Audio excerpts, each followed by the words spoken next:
Hola, ¿qué tal? Mi nombre es Jorge Emilio y bienvenidos a su podcast, Mi Camino. El día de hoy tenemos un invitado muy especial. Su nombre, Juan Camilo Mesa. Él es rector de la Universidad Cuauhtémoc de Aguascalientes, así que voy a dejarlo que él haga su presentación. Bueno, pues ¿cómo están? Un saludo a todos. Gracias a ti por entrevistarme y por estar aquí en las instalaciones de la Universidad Cuauhtémoc. No, pues ¿qué te puedo decir? Contento de hablar de educación, hablar de lo que hacemos todos los días, maravilloso. Un poquito de tu historia, así como personal, tu camino. ¿Cómo fue que llegaste a ser rector de una de las instituciones más grandes del estado? Sí, bueno, yo no nací en México, yo nací en Colombia. Llevo la mitad de mi vida, justo este año cumplí la mitad de mi vida aquí en México, 23 años. Entonces ya me siento como un 70% mexicano, 30% colombiano. Pero bueno, nací allá, soy arquitecto, allá estudié arquitectura. Me vine a México porque quería hacer una maestría y llegué a Aguascalientes. La gente dice, ¿por qué Aguascalientes? Y Aguascalientes es muy chiquito. Yo digo, es maravilloso, es la Suiza de México. Es un estado que la gente no entiende lo espectacular que es. Y por eso llegué aquí, hice una maestría en la Universidad Autónoma de Aguascalientes. Una maestría maravillosa, enfocada al diseño. De verdad, hicieron un trabajo excelente en la Universidad Autónoma. Estudié la maestría y por cosas del destino me conecté a la Universidad Cuauhtémoc. Y pues bueno, mi intención era estudiar la maestría y regresarme, pero me conecté a la Universidad Cuauhtémoc y ahí empecé a trabajar de profesor. Entonces empecé en la universidad y era profesor de arquitectura, después me invitaron a ser coordinador de una carrera de arquitectura y no sé, después algo vieron en mí que les pareció interesante y me invitaron a ser subdirector. Después fui director general y después rector. Y en todo ese camino me empecé a enamorar de la educación, empecé como a darme cuenta que si bien la arquitectura me apasionaba, de verdad lo que me enamoraba completamente era la educación, todo el proceso educativo. Entonces empecé a trabajar mucho más en educación. Trabajo en un colegio también que se llama Nuevos Horizontes Global School. Es un colegio donde trabajo con niños de kinder a secundaria y aquí en la universidad con niños más grandes de prepa hasta doctorado. Y bueno, entendiendo cómo es como todo ese proceso educativo. Los últimos quizás 15 años de mi vida me la he pasado viajando por todo el mundo, tratando de entender qué pasa con la educación en México, en América Latina, cómo mejorarla, cómo transformarla. Y pues me ha tocado estar en todo lado, en varios países nórdicos, me tocó estar incluso en el Polo Norte, en Groenlandia, en Nuuk, dando un par de conferencias ahí en la Universidad de Nuuk. En Estados Unidos, en Canadá, en Sudamérica, bueno, diferentes partes del mundo, entendiendo qué pasaba. Ahora trabajo mucho con Finlandia, ahorita justamente tengo a una profesora de Finlandia acá, Ela, en el Colegio Nuevos Horizontes. Ahí estamos trabajando con ella, mejorando pues ciertos procesos en el aprendizaje. Para mí el sistema educativo de Finlandia es el mejor del mundo. De verdad es maravilloso lo que hacen en Finlandia con los niños. Y bueno, pues tratando como de construir un modelo para México es lo que estoy haciendo. Estoy escribiendo mi libro. Entonces, si me preguntas un resumen rápido, soy un arquitecto que como disculpa vino a México a estudiar una maestría para enamorarse de la educación. Ese es el resumen de mi vida. Y aquí estamos trabajando en la universidad y pues como que encontrando otros caminos para la educación. Muy bien. Ahorita con lo que comentas quisiera como empezar de ahí, desde el principio, ¿no? Desde el kinder. Porque tenemos esta etapa en la que somos niños y preguntamos por todo. O sea, entre los 2, los 4 años es de que vemos y ¿qué es eso? ¿Y qué es eso? ¿Y por qué así? ¿Y por qué el cielo es azul? ¿En qué momento pasamos de preguntar por todo a no preguntar por nada? Cuarto de primaria. Ajá, a desconectarnos y solamente vamos con repeticiones. Es una tristeza, la verdad. Hacemos un asesinato en cuarto de primaria. Los niños pierden el interés. Los niños en kinder, si uno le dice, ¿quién me borra el tablero? Y todos se levantan, yo, profe, todos. Ya a medida que vas avanzando, llegas hasta secundaria, y en secundaria te dicen, no seas sapo, ¿por qué vas tú? ¿No? Y en prepa te dicen, ¿qué? Yo te pago a ti, profesor, para que lo borres, ¿no? O sea, realmente es un desenamoramiento de la educación terrible y pasa porque nosotros hemos creído que el cerebro de los niños son cajas donde tienes que meter información y es una información que se almacena y que tú vomitas en un examen para probarlo y ya. y realmente en el siglo XXI nos hemos dado cuenta de que eso no sirve para nada. O sea, realmente hoy a nadie lo contratan porque se sepa 10 poesías de memoria, o quizás sí, en algo muy específico, pero realmente la memoria no es una de las habilidades más recurrentes en las empresas en el siglo XXI. Y si bien la memoria es necesaria para el aprendizaje, no puede ser el fin último. Sí. O sea, ahí es donde tenemos el problema. Hemos enfocado la educación en la memoria, en que un niño se sepa cuándo nació Benito Juárez, en que un niño se sepa la altura del Popocatépetl, el largo del río Nilo, puros datos. Y un niño te dice, pero ¿por qué me lo haces memorizar si yo con solo hundir el botón en mi teléfono le pregunto a Siri y me lo da? Y tiene toda la razón. O sea, lo que pasa es que nosotros, en un proceso en el siglo XX cuando estudiamos, pues era un mundo diferente, era un mundo menos informado. Hoy un niño de 4 años tiene más información que un emperador romano. O sea, hoy el Internet ha logrado acercarnos el conocimiento. Entonces, ¿qué debe hacer el sistema educativo? Debe innovar, debe generar, yo tengo una definición y es, el sistema educativo tiene que formar jóvenes creativos que generen innovación aplicada a problemas cotidianos o a nuevo conocimiento generando riqueza. Eso es lo que debe hacer el sistema educativo, desde mi punto de vista. Si quieres usar conductismo, habrá momentos que lo tengas que usar, otros momentos usarás constructivismo o socioconstructivismo, o las competencias las vas a usar en determinado proceso. Yo creo que es imposible hacer una sola manera, creo que tienes que mezclar todo, pero al final tienes que formar jóvenes creativos que generen innovación aplicada a problemas cotidianos o a nuevo conocimiento generando riqueza. Entonces, tú me dirás, ¿por qué? Bueno, porque el nuevo petróleo del siglo XXI es el conocimiento, no es el petróleo se va a acabar. Ya los carros a gasolina no los vamos a usar en 10, 15 años, vamos a usar vehículos eléctricos o hidrógeno verde, otra cosa, pero el petróleo, olvídense. Entonces, seguir pensando que la riqueza de un país se sostiene en los recursos naturales y en la mano de obra barata como nosotros, que seguimos esperando que lleguen las multinacionales, el problema es que muchas de esas se van a robotizar. O sea, no dudo que China venga con Nissan en algún momento y le diga, ¿para qué sigues en Aguascalientes? Porque lo que te hacen hidrocálidos yo te lo hago con robots. Y los robots no se enferman, no hacen huelga, no se embarazan, trabajan 24 horas, no comen. Entonces, tenemos un problema. Estamos en problemas en América Latina pretendiendo vivir de los recursos naturales y la mano de obra barata. Tenemos que centrar el sistema educativo en la innovación. ¿Cómo se hace eso? Despertando la curiosidad, que es justo lo que destruimos en el sistema educativo. Un niño está emocionado por el conocimiento, cállate, eso no está en el libro, ahora no. No, silencio, ahorita no, tengo que llevar lo que dice el libro. Eso es absurdo.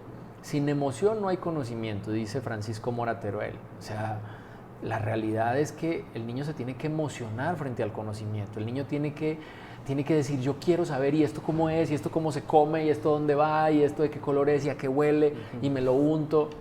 Así se construye el conocimiento. Y eso pasa muy lindo en kinder. Pero incluso en kinder ya empezamos a cerrarles la puerta. Una mamá hoy de tercero de kinder que su hijo no escriba su nombre, se trauma. Dice, ¿cómo mi hijo no sabe escribir su nombre? Va retrasado. En Finlandia, hasta los 6 años, en primero de primaria, empiezan procesos de lectoescritura. Ellos dicen, en kinder, en la infancia inicial, porque no, como tal los niños no tienen así como el proceso, en la infancia nosotros desarrollamos ética, responsabilidad, trabajo en equipo, compromiso, toma de decisiones, para que el ser humano se fortalezca. Cuando el ser humano está fortalecido, el conocimiento es una consecuencia. Voy a poner un ejemplo. Si yo no soy el mejor en matemáticas, me cuestan las matemáticas, pero soy muy bueno en biología, me levanto y voy contigo porque sé trabajar en equipo, una soft skill, y le digo, oye, tú eres muy bueno en matemáticas, yo en biología, hagamos el trabajo juntos. Todos en el mundo tenemos habilidades y el sistema educativo tristemente no encuentra cómo detectar esas habilidades. Y entonces formamos a todos los niños, yo le denomino tipo manada, a todos igual. A todos se les da lo mismo y todos se comen lo mismo y todos aprenden lo mismo y todos se evalúan de la misma manera. Eso es un absurdo en el siglo XXI. Entonces, yo hoy creo en una educación que despierte la curiosidad, que despierte la emoción. Yo, por ejemplo, hago cosas en el colegio donde todos los días hay música. No sé, pero no música clásica únicamente, que es hermosa, pero pero el niño quiere oír Avengers, o sea, la película que está de moda, ¿no? De Venom. Entonces está la música del personaje, ellos se conectan y una vez al mes sale la botarga del personaje de la música. No sé, si es Star Wars, sale Chewbacca y lo saluda. Entonces el niño dice, Chewbacca me vino a visitar. O sea, es un choque de emoción. A ese concepto yo lo he estado tratando de denominar Jumpstart. Es como un corrientazo de emoción frente al aprendizaje. Y eso hace que el niño tenga una visión diferente, que le guste ir a la escuela. La escuela debe ser un refugio de construcción, de emoción, de sentirme cobijado, no un lugar donde me da flojera ir, como nos pasa. Empezamos muy emocionados en kinder y ya en la secundaria ya empieza a caer la cosa y en prepa ya no queremos saber nada de la escuela. Eso es lamentable. Yo creo que los niños tienen que conectarse con el conocimiento. Yo creo que si en Aguascalientes el principal problema que tenemos es el agua, un niño de kinder tiene que estar diseñando un robot para resolver el tema del agua, o una máquina que exprima las nubes, o mil cosas en su mente para que cuando él sea ingeniero tenga en su mente interiorizado que el problema existe y que lo tiene que resolver para poder seguir viviendo acá, ¿no? Entonces yo creo que tenemos un problema de enfoque terrible, eso nos está dando en el traste con la educación, nos estamos rezagando. No se diga en esta pandemia donde nuestros niños de escasos recursos no tenían internet y una computadora. El rezago fue brutal, brutal. Ni siquiera hoy podemos dimensionar la bronca que nos metimos. No se tomaron decisiones, no se abrieron las redes de internet en las zonas populares para que los niños pudieran tener internet.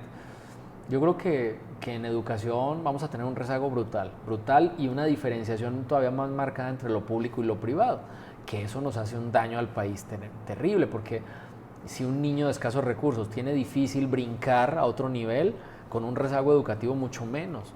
Hoy en Aguascalientes, que es un estado súper mega chiquito, 4,000 niños se desescolarizaron en la pandemia. No sabemos si están delinquiendo, si están trabajando, si ya no quisieron hacer nada. No sabemos de ellos, se desescolarizaron.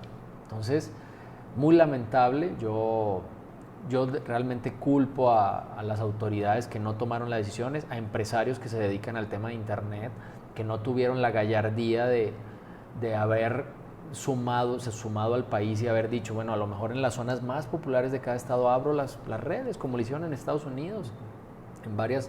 En Illinois, por ejemplo, las zonas populares todas se abrieron el internet y tú ibas y era gratuito y los niños pudieron estudiar, y desde un teléfono, desde cualquier aparato. Hoy es mucho más fácil conseguir un teléfono para estudiar que tener internet. O sea, si una mamá no le puede poner crédito, estás muerto, así tengas el teléfono. Entonces se vuelve todavía más importante el internet que la propia computadora o el dispositivo. Entonces, bueno, tenemos broncas en educación en México, tenemos un rezago que se está acumulando cada vez. Cada 3 años nos aplican un examen que se llaman las pruebas PISA, que es unas pruebas que aplica la OCDE, la Organización para la Cooperación y el Desarrollo Económico. Cada 3 años salimos más mal. Al principio estábamos ahí y ahora cada vez más abajo, más abajo, más abajo. Hoy salimos muy abajo los últimos exámenes, salimos muy abajo ya, al lado de países africanos que veíamos muy lejos. Entonces, pues es lamentable porque pareciera que no pasa nada. O sea, estamos todos muy cómodos. Llega Peña Nieto, pone una reforma, llega AMLO y dice, no, está muy fea, mejor otra manera. Y se están tirando la pelotita y los profesores en medio dicen, bueno, pues ¿qué le voy a hacer? Ahora ya hay cosas tan absurdas como que los profesores no quieren regresar a dar clases por la pandemia. O sea, están los estadios llenos, los bares llenos, Cancún lleno, y los profesores no quieren regresar a dar clases a sus alumnos. O sea, un rezago que nos va a costar muchísimo. Creo que nos hicimos cómodos, no porque la educación en línea no fuera buena, yo creo que logramos hacer cosas muy buenas, pero si un niño no tiene internet en su casa, ¿qué? Por muchas ganas que le quiera poner el profesor, pues nunca va a llegar a él. Entonces, no sé, yo sí me siento un poco abrumado de la pasividad de todos, de los que trabajamos en educación como yo, de los padres de familia, totalmente pasivos, creen que si pagan un colegio privado ya la hicieron. PISA nos ha demostrado que está igual de mal la educación pública, la educación privada. Solo la diferencia entre los dos es el inglés, que en la educación privada es mucho mejor. la pasividad de las autoridades, la pasividad de los sindicatos, la pasividad de los mismos maestros.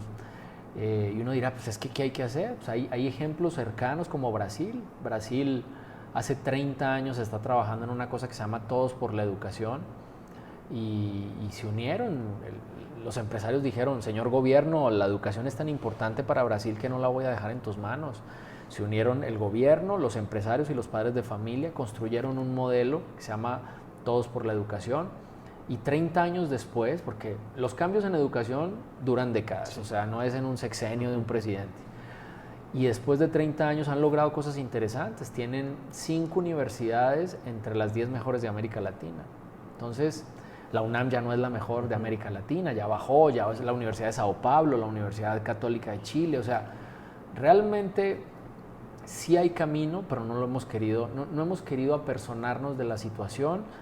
Y yo creo que en el siglo XXI deberíamos estar más preocupados. Yo creo que si seguimos teniendo un sistema educativo tan básico y tan mal enfocado, vamos a sufrir, sobre todo, mucha pobreza en el siglo XXI.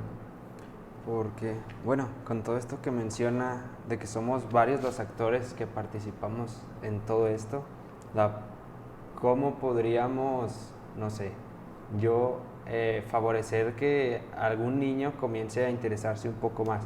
Por ejemplo, yo soy entrenador y tengo niños de 8 o 9 años y lo que hago es estimular que piensen un poquito con sus emociones cuando perdemos. O sea, empiezo con eso. ¿Y qué te hace enojar? ¿Y cómo te hace sentir eso? Por eso es inteligencia emocional que no nos la enseñaron a nosotros. Porque a nosotros nos decían, los niños no lloran. A ver, ¿por qué estás llorando? Los niños no lloran. Y entonces reprimíamos las emociones. Y en el siglo XXI, si yo no entiendo cómo tú te sientes y yo no me entiendo cómo me siento, pues no puedo interactuar. Y también tenemos este problema de que son varios tipos de inteligencias. Claro. Y cada quien debe de estimularse de diferente manera. Uno va a ser más inteligente en otra cosa. Y tenemos como a los profesores que les dicen, es que usted tiene que hacer lo que le dice en el libro y haga esto. Y también tenemos muchas maneras de aprender, visual, auditivo. Cuando yo hablo con profes les digo, ustedes díganle al director que sí llevan el libro y hagan lo que realmente se requiere. A ver, voy a poner un ejemplo, pero un ejemplo puntual. ¿Cuántos libros se lee un mexicano al año? ¿Tú sabes? Ni uno. 1.2 libros al año, ¿no? Un niño de Finlandia se lee un libro por semana en primaria. O sea, imagínate la diferencia. Bueno, ¿por qué no leemos los mexicanos? Muchas razones, muchísimas razones, pero una, educativa.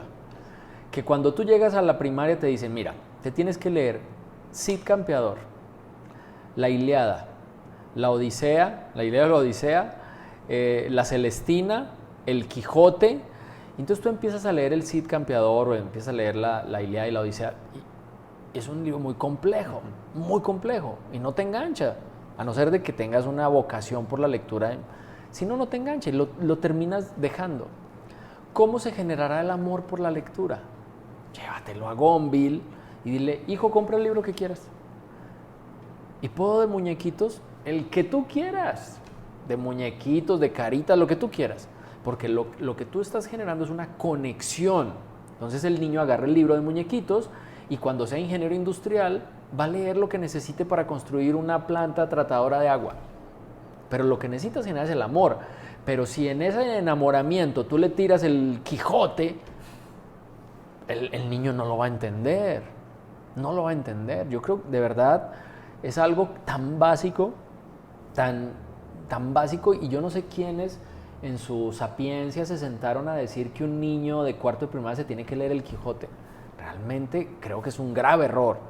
Hay que leerlo, sí, pero dale tiempo, enamóralo, haz sexy el libro. ¿Cómo lo haces sexy? Cuando vea que el libro, o sea, se empezó a conectar con la lectura y dejó de lado el Netflix y dejó de lado los videojuegos y se empezó a enamorar.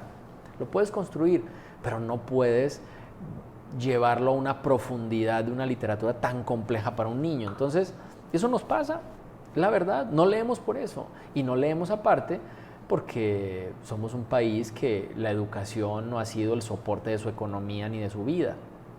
¿Por qué leen la gente en Finlandia? Me contaba la maestra Ela. Me decía, nosotros desde hace mucho tiempo con el tema de la religión hay como una costumbre de que las familias se reúnen a rezar en la noche. Entonces leen la palabra. Y entonces ahí se genera. Entonces ellos tienen en cada casa una mini biblioteca. Y entonces leen cosas que fortalecen la fe. Y por ahí empezaron, ¿no? Y de alguna manera los motivaba y eran muy religiosos, no lo sé.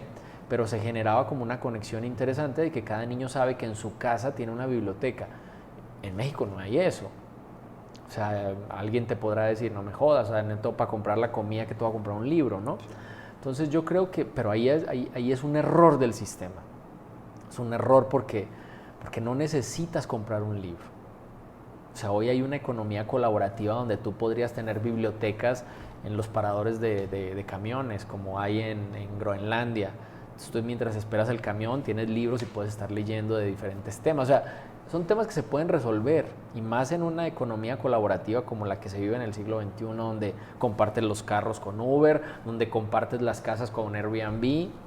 O sea, comparte los recursos, o sea, eso se puede. Entonces, yo creo que es un tema de enfoque. O sea, si me dices, ¿por qué estamos mal en México en educación? Por enfoque. ¿Por qué en América Latina nos pasa? Por enfoque. Tenemos un mal enfoque.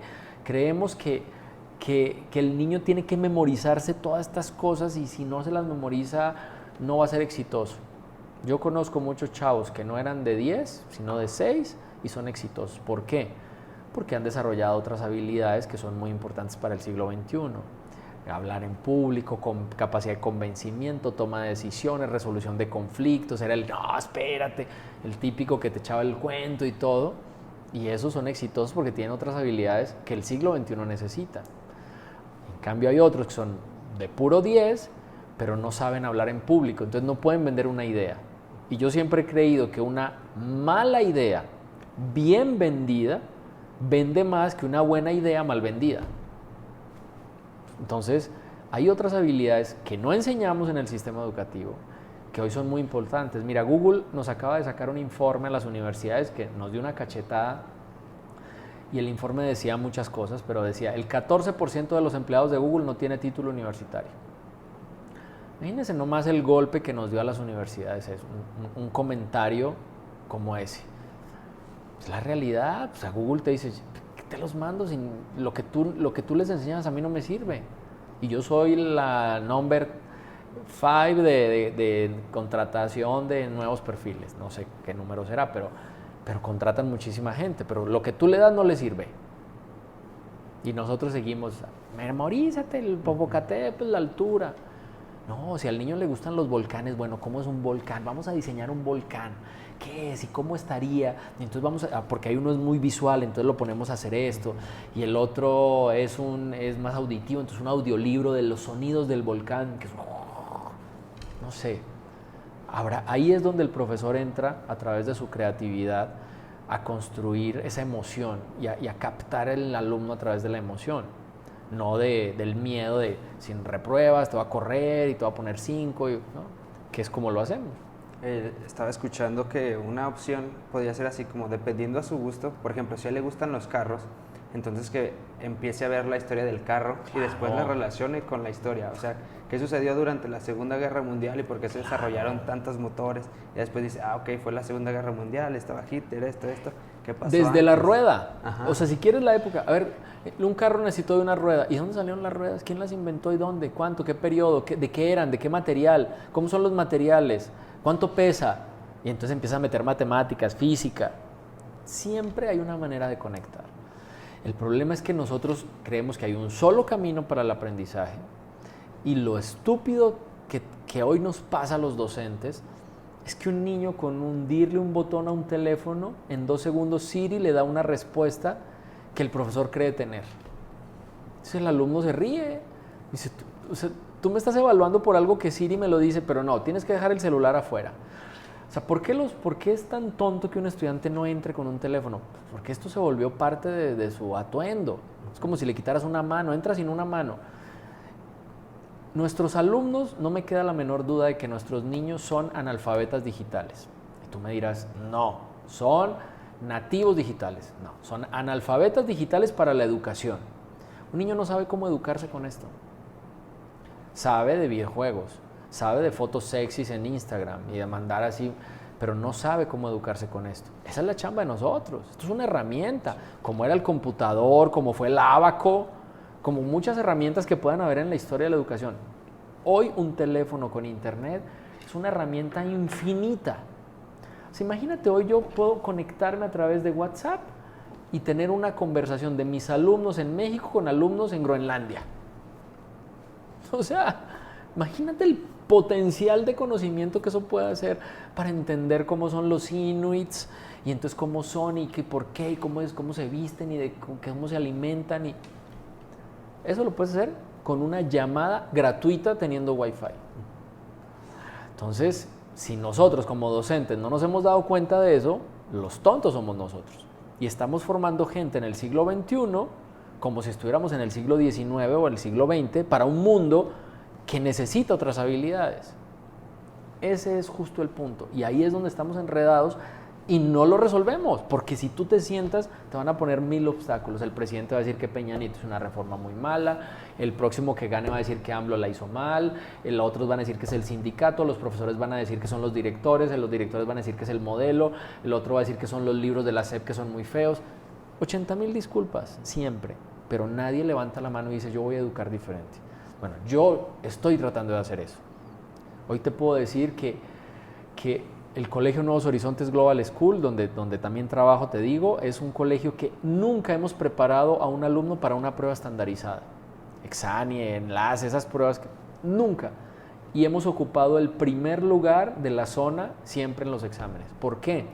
Porque desarrollamos pensamiento crítico. Un niño que piensa, una prueba estandarizada es muy fácil. En un examen de opción múltiple siempre hay 2 respuestas que son ilógicas. Tú te tienes que analizar 2 respuestas, porque las otras 2 están puestas a lo tonto. Entonces el niño, si analiza, si piensa, es mucho más fácil responder un examen estandarizado. Hablando de un examen estandarizado. Pero yo lo que quiero es que ese análisis, ese pensamiento crítico lo use para construir nuevas cosas. Para que sueñe, para que interiorice los problemas del agua que tiene Aguascalientes, para que interiorice los problemas de violencia que tiene México. ¿Cómo los voy a resolver? ¿Cómo resolver el huachicoleo en México? Entonces el niño empieza a poner los pies en la tierra y a volverse un ciudadano activo de su grupo, de la ciudad, del entorno, del país. No un menso con el cerebro vacío al que le tengo que llenar cosas, que es lo como creemos. Esa es la cosa más tonta. Es que el cerebro es una caja vacía. Un niño desde que nace es un ciudadano con conocimiento de las cosas, con sabor. Un niño bebé, lo primero que hace es el sabor, ya lo entiende, ya lo analiza, ya cómo es el pecho de la mamá, qué sabe. O sea, ya tiene conocimiento, ya tiene todo un bagaje. No es un cerebro vacío, es un cerebro... Yo siempre he dicho una cosa, digo, un profesor que solo pregunta datos, se pierde la gloriosa posibilidad de conocer lo verdaderamente importante que está en el cerebro de un niño. ¿Cómo es la flor? Esos son estereotipos que yo trabajo con una filosofía italiana que se llama Reggio Emilia, que según la Universidad de Harvard es la mejor del mundo, entre otras cosas. Y uno lo licencia, si a ustedes les preguntan, ¿qué es una flor? Dibújame una flor. Todos vamos a hacer la misma flor que nos vendieron cuando éramos un palo, una bolita, los pétalos. Esa es la flor. Si yo te digo, descríbeme una bailarina, en tu mente se preconfigura una mujer con tutú, ¿no? De ballet. Sí, de ballet. Y hay bailarinas de reggaetón, de salsa, de merengue. ¿Y esas dónde están? No, es que la que me preconfiguraron, eso te mete a la caja. Y la flor, no, pues la misma flor la vamos a dibujar todos. Estudiaste aquí en México, yo en Colombia, todos vamos a dibujar. Reggio Emilia te dice, no es así.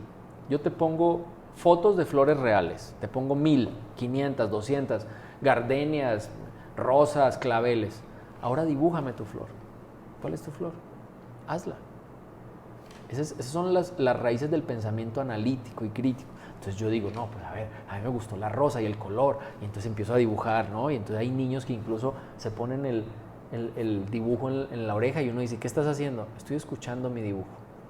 Un dibujo se puede escuchar, ¿por qué no? Entonces, bueno, tenemos que hacer muchas cosas en el sistema educativo, muchas. O sea, te muestran como solo un camino y se tiene que hacer de esta manera, porque hasta a veces lo vemos en procedimientos matemáticos. Si le explicas al profesor, es que yo lo hice así y me salió el resultado, es que así no se hace. Está mal. Está mal. Y yo, pero pues si me salió, no, está mal porque se debe hacer como está. Eso es la cosa más. Y otra cosa que pasa con las matemáticas es que no está aplicada. O sea, aprender matemáticas para alguien que no le gustan las matemáticas o que no tiene un pensamiento lógico matemático desarrollado es una tortura. Pero yo soy muy emprendedor. Enséñale matemáticas emprendiendo.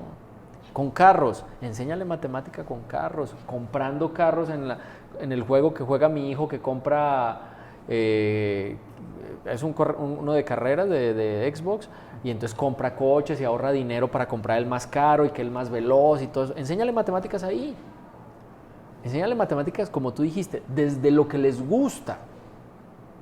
El problema es que es muy complicado. Entonces le toca enseñar a cada uno de una forma diferente.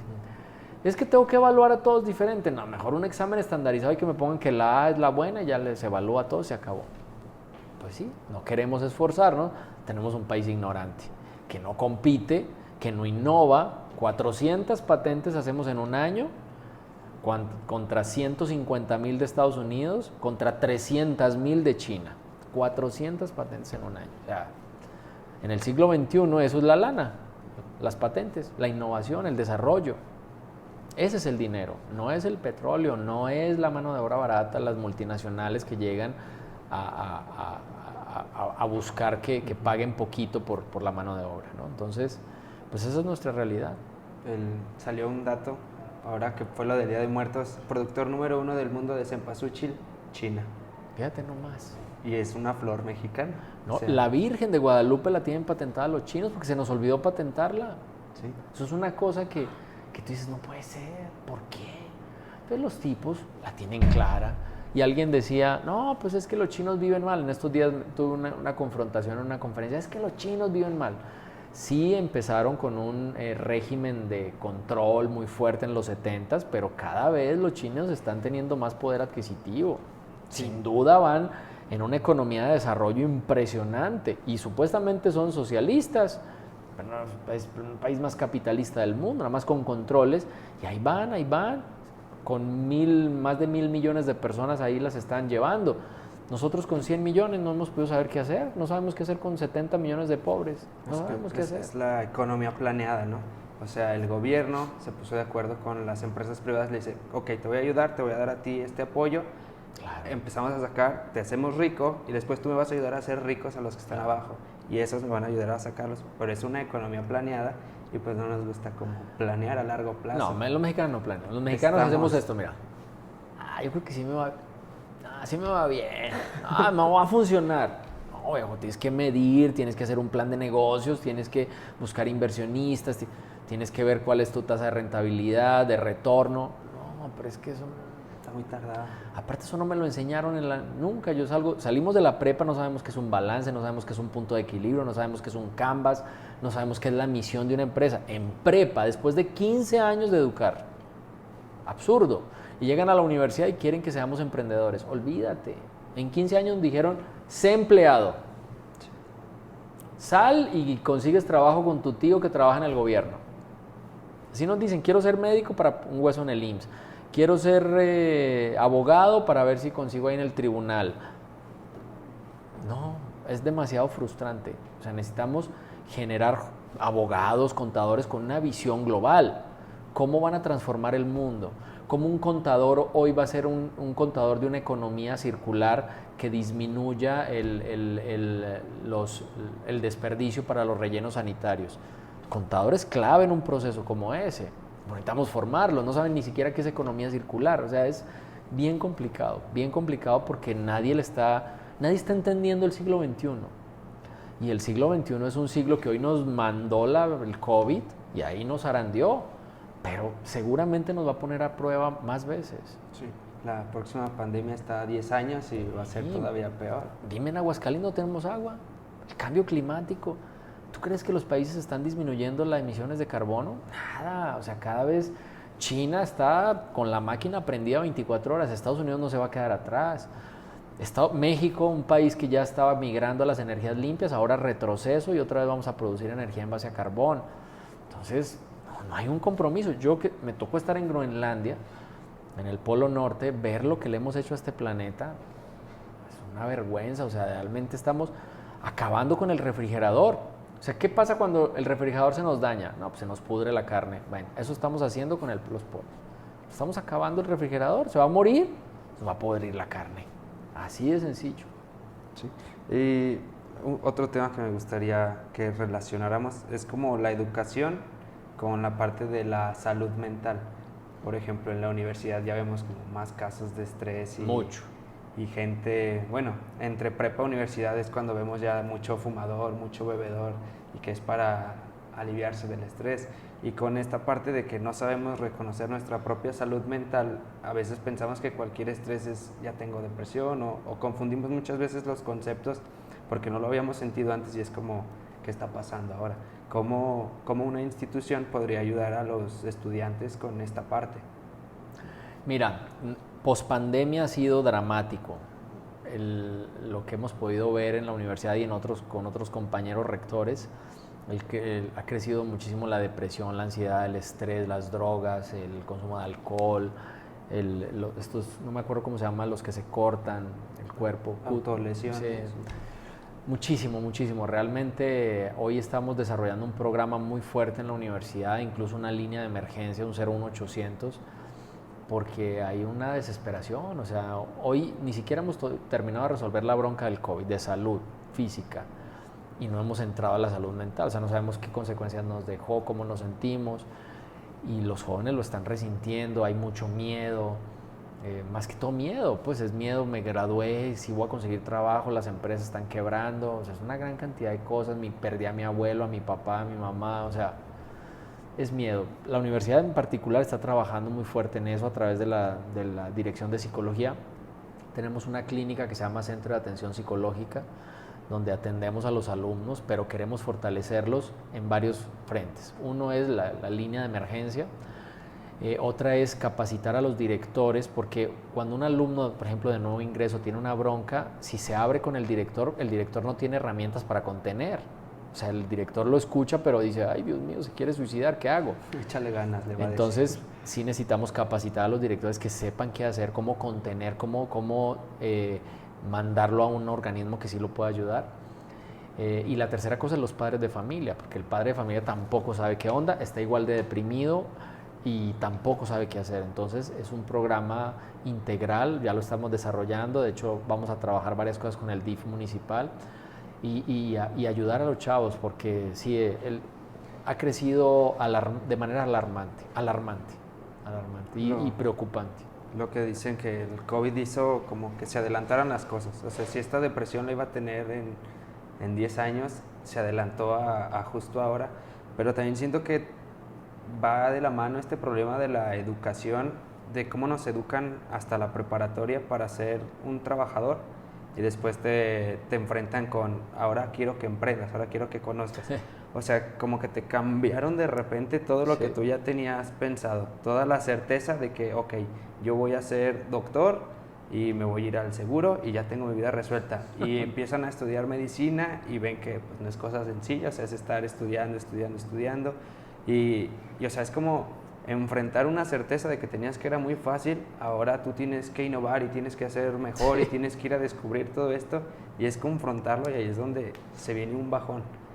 Y muchas otras cosas más, no solo eso puede ser uno de los aspectos. Imagínate que tú estás en tu casa y tu papá se quedó sin trabajo y tu papá era la fuente de ingresos. Dramático para una familia.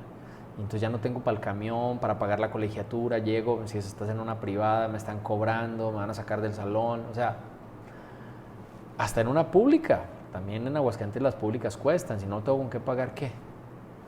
O sea, son muchos factores, yo creo que somos una sociedad enferma, lo triste es que el estrés no lo vemos como enfermedad.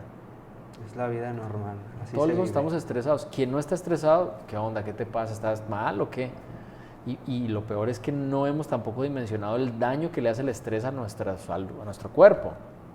O sea, yo, por ejemplo, que soy muy estresón, o sea, me afectan 80,000 cosas, y eso que hago ejercicio, me cuido, pero el estrés me pega, cañón.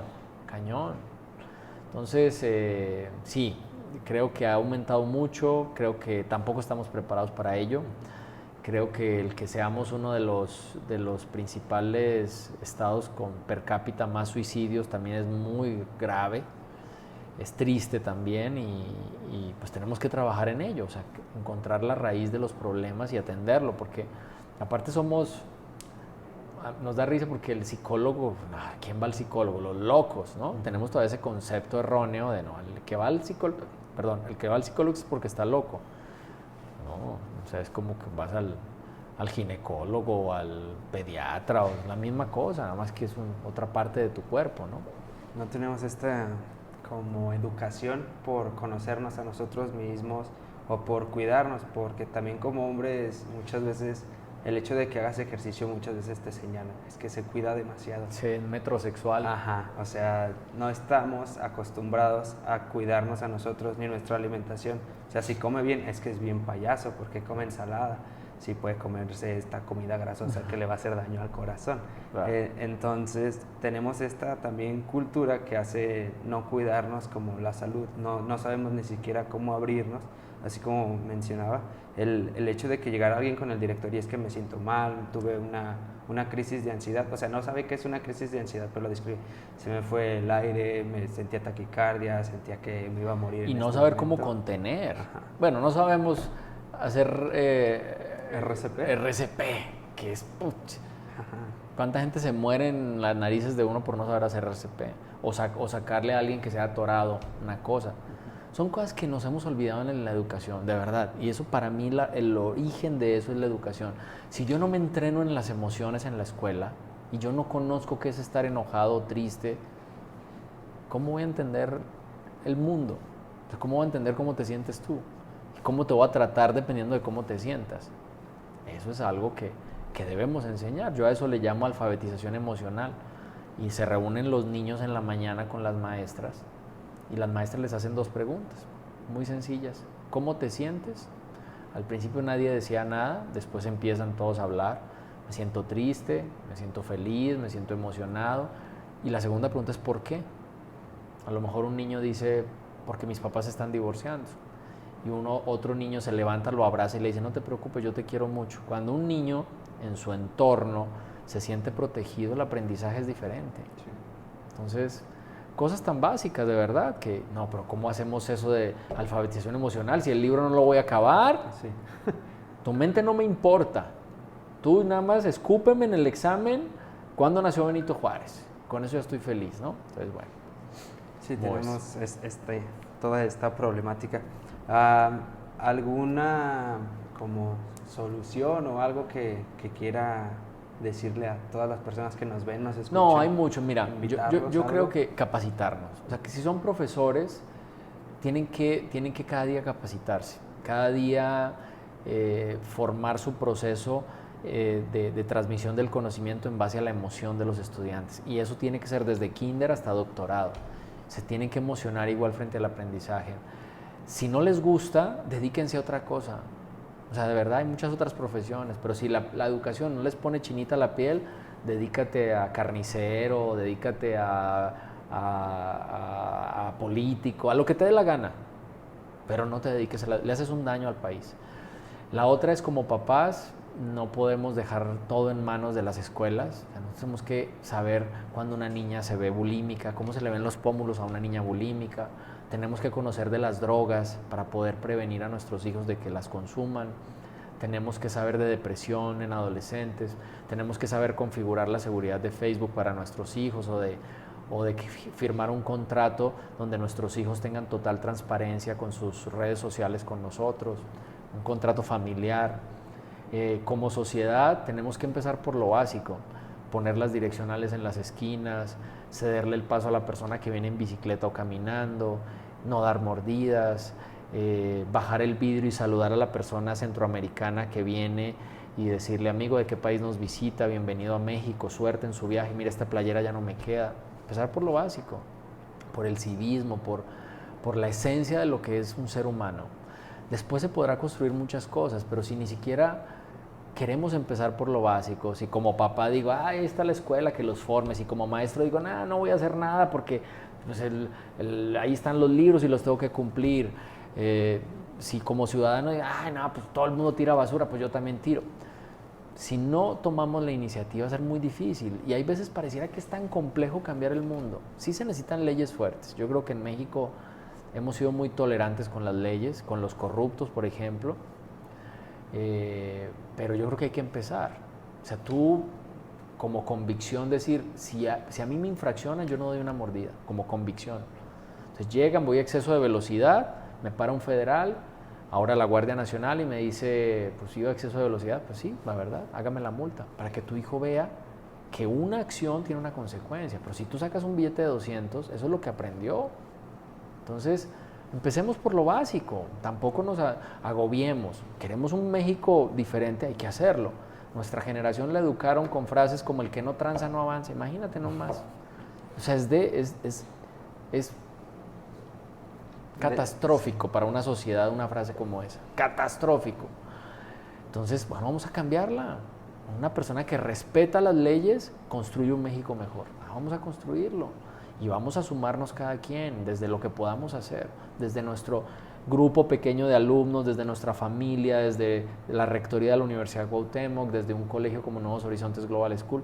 Vamos a actuar y dentro de lo que puedas, ser buen ser humano, regrésale algo. Si a ti te va bien, adopta una escuela, ayúdale, trata de ser empático con México.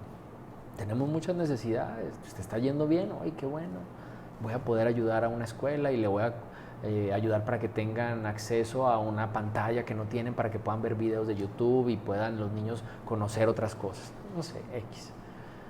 Y yo creo que solo así, sumando cada quien un poquito, vamos a hacer un México diferente. Muy bien, me gustó mucho el mensaje de, o sea, en vez de empezar a pasar la bolita, a ser más responsable, ayudar con lo que puedo, con lo que me toca, y vamos a empezar a cambiar el metro y van cuadrado. Creciendo las cosas. Sí. Entonces, pues muchas gracias por dejarnos estar aquí. No, muchas gracias a ustedes, ojalá les haya gustado. Yo me considero un soñador, una persona que cree que México se merece otra cosa, pero bueno, no es solo de soñarlo, es de actuarlo. Trato de ser congruente, lo que pienso, lo que digo y lo que actúo. Hay veces no es fácil hacer eso, hay veces pensamos una cosa, decimos otra y actuamos de otra manera. Y bueno, yo creo que si cada quien ponemos nuestro granito de arena, yo tengo mucha fe en sus generaciones, en Millennial, los Centennial y los Alpha, tengo mucha fe. Son generaciones que nos van a hacer transformar, nos van a obligar a cambiar. Nosotros somos una generación que generó cosas maravillosas, pero destruyó muchísimo, muchísimo. Nosotros nos queríamos hacer ricos a costa de lo que fuera, de destruir los mares, el mundo, no pagar impuestos, no pagar seguro social, o sea, esa era nuestra generación.